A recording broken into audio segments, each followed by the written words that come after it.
ఏలూరు జిల్లా నుంచి వచ్చామండి. నా పరంగా అయితే నాకు కస్టమర్స్కి ఒక 50 లక్షలు ఉంటుంది. అందులో గత ప్రభుత్వం 10,000, 20,000 లోపు ఇచ్చిన వాటికి సుమారుగా ఒక 7-8 లక్షల వరకు కూడా కస్టమర్స్కి ఇవ్వడం జరిగింది. కాకపోతే ఏజెంట్ పరంగా అయితే మేము చాలా ఇబ్బందులు అయితే పడుతూనే ఉన్నామండి. అయితే ప్రభుత్వం వెంటనే చర్యలు తీసుకుని ఈ కూటమి ప్రభుత్వం వచ్చిన తర్వాత మీకు న్యాయం చేస్తామని చెప్పి ఇదే ధర్నా చౌక్లో గత మార్చి ఏప్రిల్ నెలలో ఇక్కడ చేసినటువంటి ఈ ధర్నాలో కూడా వరలరామయ్య గారు కూడా వచ్చి మీకు ఇక్కడ మళ్ళీ ఈ మీటింగ్ అనేది ఏర్పాటు చేయకోకుండా మీరే ధర్నాలు చేయకోకుండా మేము చేస్తాం, మా ప్రభుత్వం చేస్తుందని చెప్పి గట్టిగా హామీ అయితే ఇచ్చారు.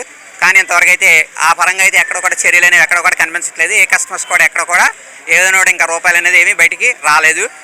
ప్రభుత్వం వెంటనే స్పందించి సత్వరమే ఫాస్ట్ ట్రాక్ కోర్టు ఏర్పాటు చేయించి ఈ కేసుని ఒక ప్రత్యేక కేసు కింద చూసి వారానికి 2 సార్లు 3 సార్లు కూడా వాళ్ళు దీని మీద సమీక్షించిన వెంటనే మాకు సత్వరం ఒక ప్రత్యేక ఫాస్ట్ కోర్టు ద్వారా ఇది ఏర్పాటు చేయించి అందరికీ కూడా న్యాయం జరిగేలా చేయమని చెప్పి ఇందు మూలంగా ప్రభుత్వానికి కోరుతున్నామండి. అట్లాగే చంద్రబాబు నాయుడు గారికి, సీఎం గారికి, అలాగే డిప్యూటీ సీఎం పవన్ కళ్యాణ్ గారికి, లోకేష్ గారికి అందరికి కూడా ఇందు మూలంగా మేము తెలియజేసేది ఏంటంటే ఇక ముందు కూడా ఇప్పటికే 11 సంవత్సరాలు పూర్తయిపోయి 12వ సంవత్సరంలోకి రేపు జనవరికి 12వ సంవత్సరం అడుగు పెడుతున్నామండి. ఈ ముప్పాళ్ళ గారి నాయకత్వంలో ఇంతవరకు మేమంతా కూడా ఎంతో విజయవంతంగా ముందుకు సాగడం అనేది జరిగింది.